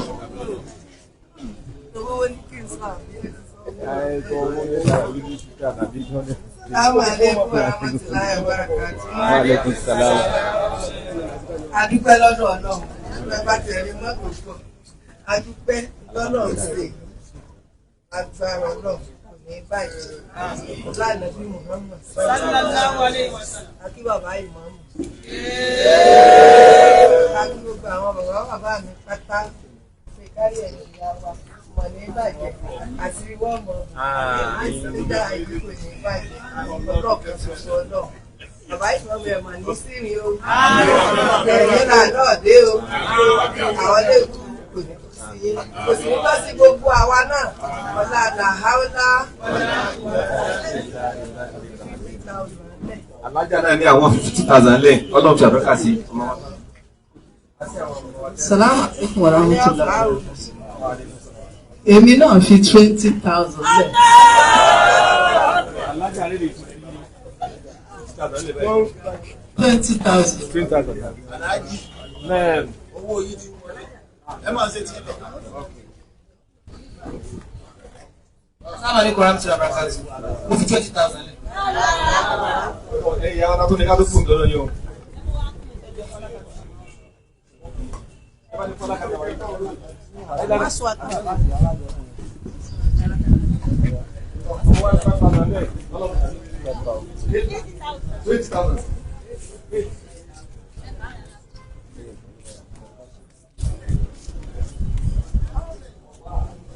Wọ́n wá fi 8,000 lẹ̀ ọlọ́pàá àbákà sí.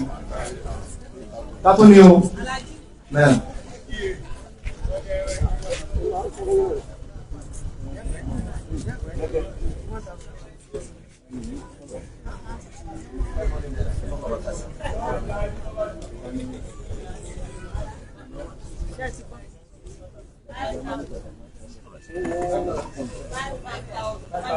ọmọ náà ó fọwọ́ ọmọ alájẹ tó dẹ̀ gbé náà.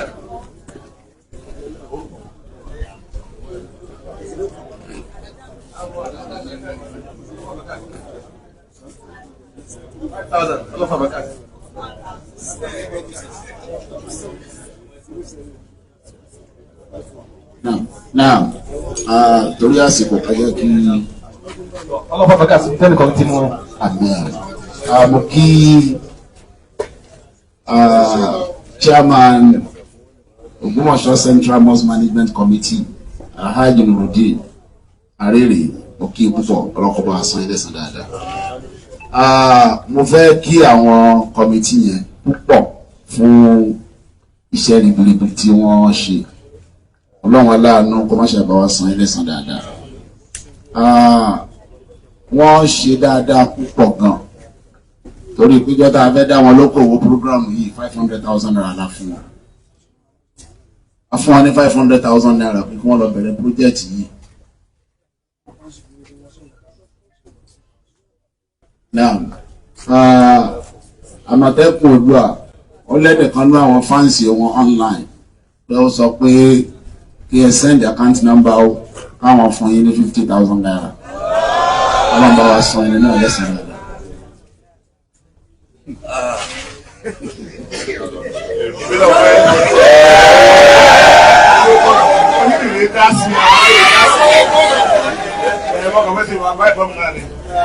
Lébùlá jókòó sí mo tẹ́sí ọ̀rẹ́ mi kan Alhaji Àbáyọ̀mí orí ẹ̀kọ́ ọ̀rẹ́ ló fún wa ní 1 million naira.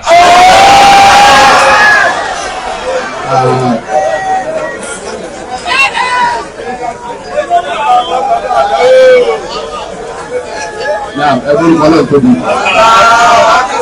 So when you pay, kò tí ì pín, yóò pín inshallah. Now, 1.9 ni wọ́n pè. 1.9 ni wọ́n pè kò tí ì pín. Ọlọ́run yìí ò pè. Mo kí 10,000 naira. Okay. Now, mo kí àwọn kọ́mítì yẹn jẹ́ mo ṣe ń wí wọ́n ṣe wàhálà púpọ̀ torí jọ́ta fẹ́ dá wọn lókòwò yìí 500,000 naira ni a fún wọn.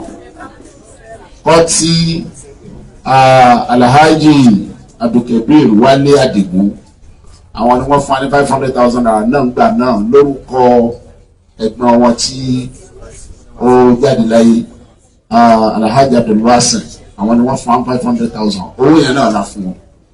Wọ́n dẹ̀ bẹ̀rẹ̀ iṣẹ́ wọ́n dẹ̀ parí iṣẹ́ yẹn pẹ̀lú pé wọ́n ná 13 million plus so lẹ́yìn tí wọ́n gba 500,000 naira ẹni pé àwọn kọ́mítì yẹn gbìyànjú púpọ̀ Ọlọ́run bá wa san wọ́n lẹ́san dáadáa.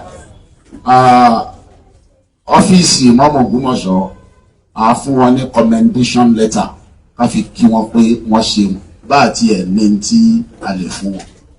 So amọ̀pọ̀lọ́run bá lè kí ọlá ní ó ní ẹ̀san lọ́dọ̀ tí ó san yín lẹ́san dáadáa.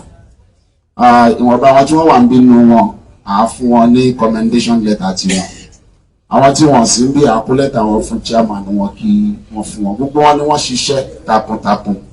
Màá ka ti chairman wọn síta àádẹ́ fún wọn àwa fún àwọn tó kù through chairman wọn inshallah. Alhaji Bello Bashir Wale letter of commendation on behalf of the entire Ogbomoso Muslim community. I want to express our deepest gratitude and commendation for your outstanding work on the renovation of our mosque convenience facilities. Your dedication, hard work, and commitment have truly made a significant difference. When this committee was formed, the task ahead seemed daunting. The facilities were in a state of disrepair, inadequate, and the comfort of our community members was compromised. Thanks to your leadership and tireless efforts, the vision of a clean, modern, and fully functional space has been a reality. The newly renovated facilities are a testament to your excellent planning, resource management, and collaboration. Each one of you played a crucial role, dedicating your time, skills, and energy to this project. Your collective efforts have not only beautified our mosque, but also ensured a more comfortable and dignified experience for all congregants. This project is a perfect example of what can be achieved when a community comes together with a shared purpose. Your selflessness and devotion to this cause are a source of inspiration to us all. Thank you once again for your remarkable service. May Allah reward you abundantly for your efforts and bless you for your commitment to our community. Jazakumullah khairan. Signed by the Grand Chief Imam of Moshola and the Imam of Yunus Solution Hotel at Ayidara, PhD, today 29th August 2025. So Alaga, there was the commendation letter yìí lọ́dọ̀ bàbá wa Khalifa Mansur Abdulhamid Ejide.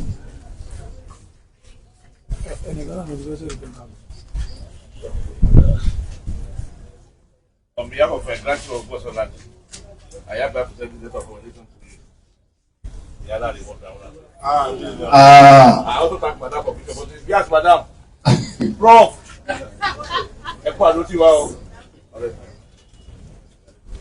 Torí àsìkò ẹgbà ẹ fún àwọn other members of your committee àwọn commercial fund workers.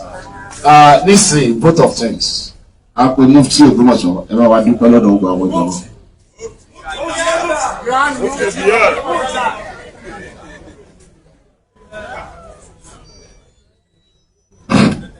بسم الله الرحمن الرحيم الحمد لله رب العالمين والصلاة والسلام على رسول الله الأمين وعلى آله وصحبه التابعين وبعد.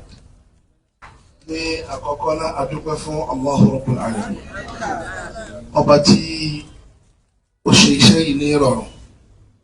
Nígbà tí wọ́n sọ pé wọ́n ná 13 million plus níbí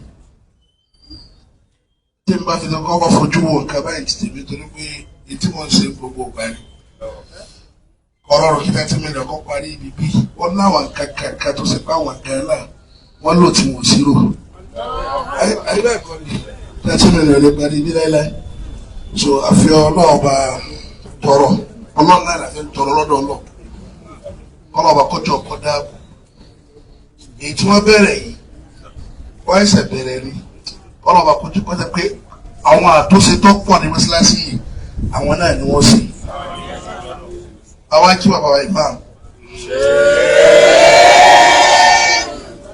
gẹ́gẹ́ bí àwọn alájí wa Murtala ṣe sọ lẹ́ẹ̀kan pé ọ̀gá àwọn ni bàbá wa Al-Khalifa gbogbo ìtẹ́lẹ̀ náà bá lọ kúrẹ́ mi wá mẹ́tẹ̀ẹ̀tì lè gbé kọ́ọ̀lù àwọn ọmọ àti kọ́ọ̀lù wọn bá ti wọlé gbogbo ẹ̀ lọ́lọ́gà tiẹ̀ ọ̀gá tèmi ní pè ní ẹ̀sìn sùúrù sẹ́ni tẹ́ ẹ bá ti lè gbà fún òyìn kéèyàn ẹ tọ́lọ̀ bá ti gbé sípò gbogbo tọ́lọ̀ bá ṣe fún ọ tọ́lọ̀ bá ti ṣe lọ́gàá rẹ̀ ìwọ gbà fọ́lọ̀ kí wọn náà wá ṣe fọ́lọ̀ pé ìmú wà lónìí tẹ̀lé ìwọ̀n tó fi bí sí ọlọ́wọ́ bọ́ọ̀bà yóò àmà ṣe dáadáa fún yà wàláhì kẹ́ ẹ̀ gbọ́jọ́ orílẹ̀ kẹ́ ẹ̀ gbé owó tó bá nílẹ̀ kó gbé ìmọ̀ tó bá nílẹ̀ kó sá tẹ̀lé ní tọ́lọ̀ ń bọ́ bá sí ní síwájú ẹ̀ tó bá tẹ̀lé tọ́lọ̀ bá síwájú ẹ̀ yóò sì ní ìlú òpin mi mo ní ìsinmi today kọ́ nítorí pé mo kà fún àbáwọ̀ ìlà so gbogbo àwa tá a sì jẹ́ mùsùlùmí ló gbogbo sọ náà ẹ̀ńtọ́nà sí lọ́gà gbogbo wa a gbọ́dọ̀ bàkálì máa sinmi torí bẹ́ẹ̀ yọ̀ bá gbà kò ní í sinmi ọlọ́run sàlékún àgbẹ̀dẹ ayé èyí táwọn tọrọ lọ́dọ̀ ọlọ́ka tó dákẹ́ ṣé ẹni mọ́sálásí wa yìí ọlọ́run ọba yóò ti ká tọkọ ní tìgbàlódé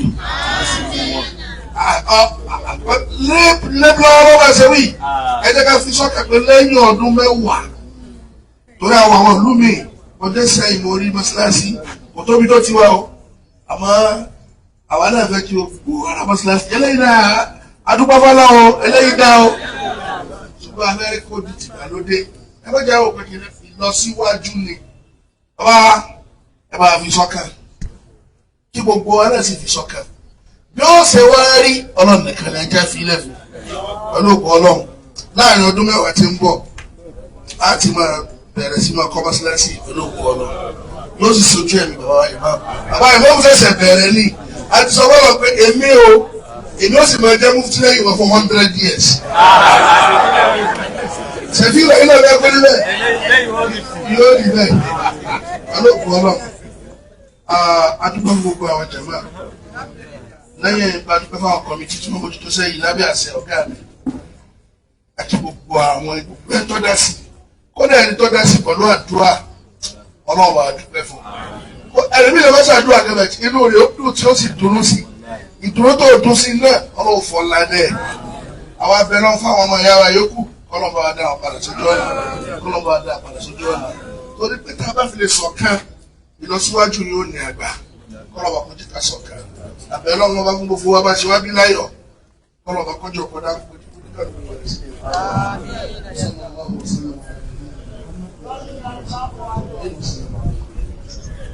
kákó ìfilọ̀ fún ọ̀ṣun bó ṣàdúrà fún ọmọ tí wọ́n wà ní owó láti fi ṣe bójúẹ̀sì náà ọ̀pọ̀lọpọ̀ wọn ní wọ́n ní ká má dàpọ̀ àwọn wọ́n sì pé wọ́n ní lọ́wọ́ ọlọ́pàá ṣẹ̀fọ́ àsanwó lẹ́sàn dáadáa gbogbo wọn pátá ọba àlejò ọlámọ bùkátà àwọn kó má ṣẹ̀fọ́ àwọn bíi àná èrè ìjẹ tó pọ̀ ọlọ́run kò má ṣe bá a ṣe fún wọn.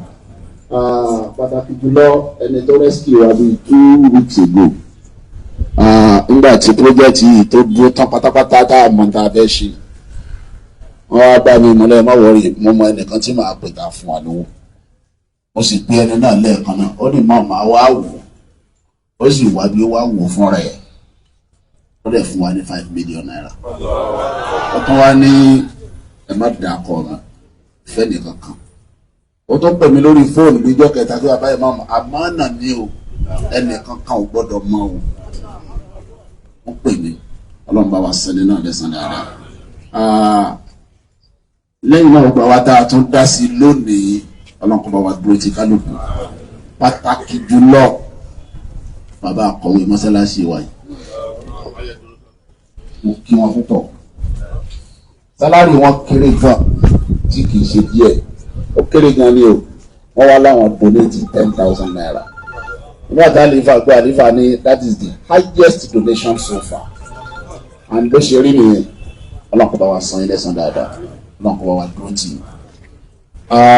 lẹ́yìn náà maintenance mọ́sálásí maintenance tọ́lẹ̀tì àti ilé àlùwàlá wa yìí tí wọ́n ṣẹ̀ṣẹ̀ bá wa tún ṣe ọwọ́ gbogbo wa ló wà nítorí kàwá lákọ̀ọ́kọ́ ni ká lò dáadáa ẹlẹ́ẹ̀kejì òun ni àwọn tí wọ́n máa mójútó àwọn kọ́mítì yìí wọ́n rẹ́kọ́mẹ́ndì pé ká gba àwọn èèyàn 4 ká employ wọn on part-time láti máa clean mosque yìí ọkùnrin 2 obìnrin 2 wọ́n dẹ̀ propose 15,000 naira fẹ́ni kọ̀ọ̀kan lóṣooṣù torí pé iṣẹ́ ẹ̀yìn ò kì í ṣojoojúmọ́ torí pé ilé àlùwàlá ńláńlá yìí ìjọ Jímọ̀ nìkan la máa ṣe so ibi yìí ni gbogbo àwọn tó bá wá ń kírun lójoojúmọ́ máa lò so àti tọ́lẹ̀ tó wà ń ta ló wà fún lílò lójoojúmọ́ ìjọ Jímọ̀ nìkan lélẹ̀ so iṣẹ́ wọn yẹn kì í ṣiṣẹ́ tí wọ́n máa ṣe lójoojúmọ́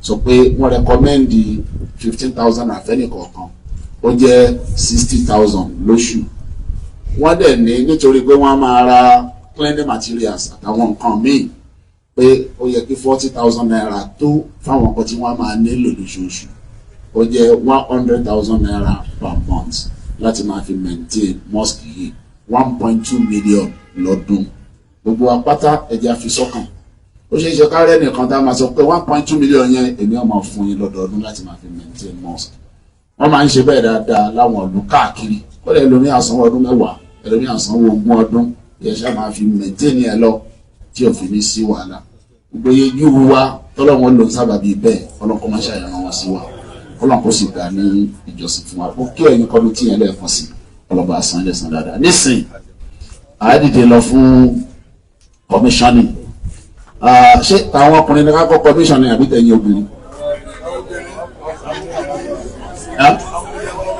now ká lò ní majority carry the vote ohun àwọn obìnrin ló lo òkè ẹ ti àgbọ̀rọ̀ mi bẹ́ẹ̀ lẹ́ẹ̀sọ̀rọ̀ mo ní ohun àwọn obìnrin ló lọ òkè jù bọ́dọ̀ kó ti yé àbábọ̀ gbóhùn wọn lọ òkè jù a tún wá rí àwọn ọkùnrin àgbààgbà tí wọ́n tún sọpọ́ọ̀tì àwọn obìnrin bàbá àlífà wọ́n láwọn obìnrin bàbá alájì mórí wọ́n láwọn obìnrin so torí bẹ́ẹ̀ ọ̀dọ̀ àwọn obìnrin lákọ̀ọ́kọ́ commission so alájà ráfá àwọn ni wọ́n lead wa láti commission ọ̀dọ̀ àwọn obìnrin so àwa tó kù á gbó nígbà tí wọ́n bá commission tí wọ́n ṣe tán á bá bí yìí wọlé àbá ìgbẹ́ńbẹ̀ yẹn jáde láti lọ commission ti ọ̀dọ̀ àwọn obìnrin ọ̀dọ̀ àwọn ọkùnrin ọlọ́kọ̀ọ́máṣẹ́ ìgbà ní ìjọsìn salamu alaykum. gbogbo àwọn akọ́lá lè wọlé lẹ́ẹ̀kan náà ẹ ṣe sùúrù alájà gbogbo akọ́lá lè wọlé lẹ́ẹ̀kan náà torí kálíbà fún bẹ̀yẹn ní àlàáfíà gbogbo akọ́lá wọlé lẹ́ẹ̀kan náà tálájà bá ti ṣáájú ní ìsìn kí àwọn obìnrin méjèèjì tí wọ́n wà ní kọ́mítì yẹn kí wọ́n tẹ̀lé alájà then chairman project committee káwọn náà tẹ̀lé wọn then gbogbo àwọn tí wọ́n wà ní ITB yìí wọ́n tẹ̀lé wọn báwa yẹn bá ti wọlé tá a jáde ṣàwọn tó kù náà wá tẹ̀lé wa láti wọbẹ̀ ọlọ́kọ̀ máa ṣe ìpíntì salamu alaykum.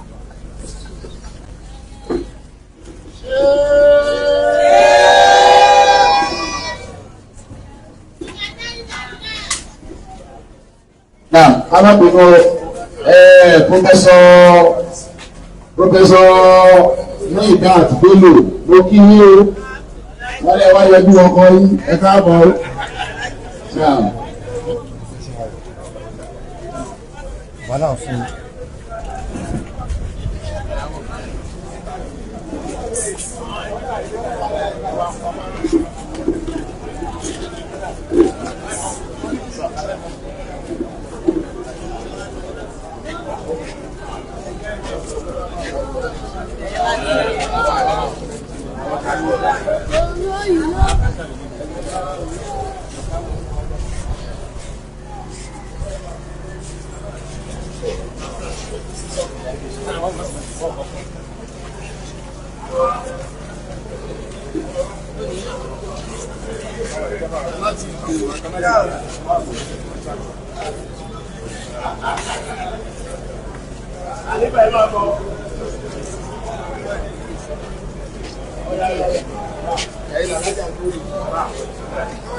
wọlé ẹ máa ṣe ẹ ṣe omi òwò yóyọ ẹ lọ toilet ẹ tẹ flusha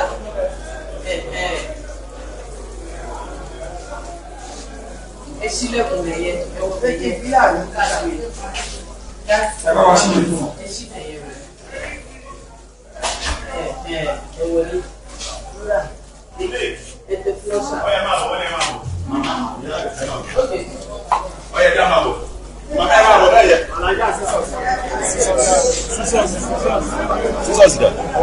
Scissors.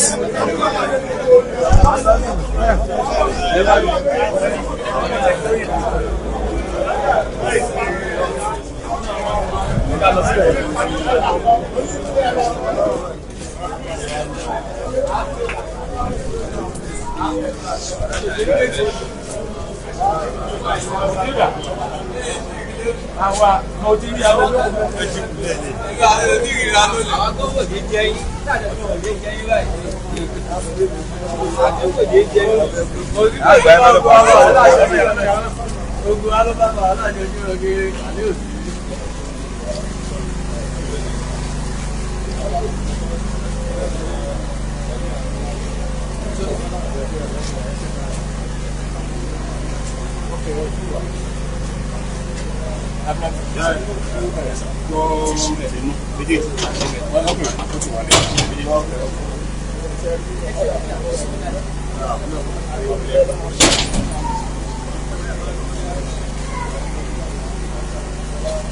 Thank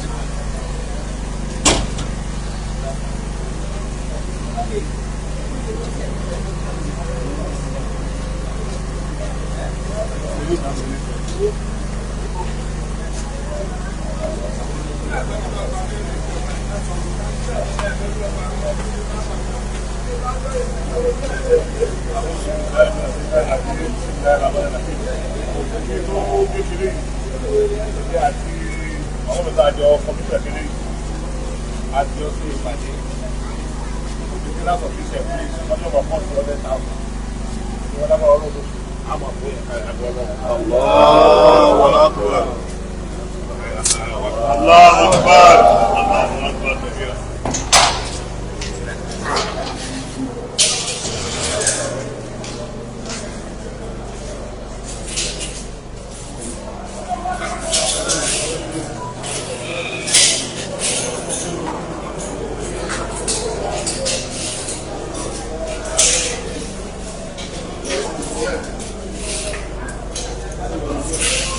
Abawa the Grand Mufti of Ògbómọ̀ṣọ́ náà. Yín náà ṣe ń bí lónìí. Ọgbọ́n ẹ̀sẹ̀ yìí sí. Alhamdulillah. Alhamdulillah Rabbil Alamin wa salatu wa salam ala Rasulillah alamin. À ń commission àyè àlùwàlá tó tó tí ò sírú ẹ̀ bí tẹ́lẹ̀. Tó yẹ jẹ́ pé bí tí a ti gbé irú eléyìí ó kéré àfi láwọn ìlú òkèrè. Òun náà ni àyè àlùwàlá táwọn kọ́mítì tí bàbá wa ìmọ̀ọ́mọ́ àgbà yàn tọ́lọ̀ ní kọ́ parí pọ́jẹ́tì àwọn à ń sí à ń commission rẹ̀ lónìí. Inú wa sì dùn púpọ̀. Ìgbà bàbá wa ìmọ̀ọ́mọ́ àgbà Sheikh Dr. Yusuf Yunus Talha Ayilara iná ìrọ̀lọ́run ọba kádàrà gbogbo àwọn ẹ̀rọ dáadáa báyìí wọ́lá inú wa dùn púpọ̀ gbẹ́rú tó ẹ̀mí nínú rẹ̀ dùn abẹ́lẹ́wọ̀n kọ́lá ọba kọ́mọ́ dasẹ́ náà dùn báyìí. Ẹ bá wa kí àwọn kọmitì tí wọ́n ṣagbátẹrù ẹ̀. Àwọn kọmitì tí wọ́n ṣagbátẹrù iṣẹ́ ìlábẹ́ àṣẹ bàbá wa Bashir Bello kí ọlọ́run ọba kọjọ kọ́nà ọkọ̀ sanwó lẹ́sàn-án olóore ọlọ́run níjọ́ rẹ̀ wọ́n o. Kọmitì yẹn afẹ́ kó sì máa wà láti ṣe àwọn iṣẹ́ yòókù tó ṣẹ́kù lára mọ́sálásí yìí a sì ń bẹ̀rẹ̀ mọ́sálásí wa náà padà kọ́ létí gbàlódé kí ọlọ́ọ̀bà kọ́ gbà fún wa. Ẹ bá wa kí gbogbo àwọn èèyàn tí wọ́n donate tọrọ kọ́bọ̀. A kí gbogbo àwọn tí wọ́n donate látọ̀jú bàbá wa ìmáàmù àgbà oríṣiríṣi bàbá wa Khalifa àti àwọn bàbá wa múni onígbìrẹ́bì àti bẹ́ẹ̀ bẹ́ẹ̀ lọ kí ọlọ́ọ̀bà kọjọ kọ́lá kọ́ wa aṣọ gbọ́ ọlẹ́sìn olóore inna waliyyu dhalika wal qadru alayhi wa sallallahu wa sallam ala nabiyyina Muhammad wa alihi wa sahbihi wa tabi'in wassalamu alaykum wa rahmatullah.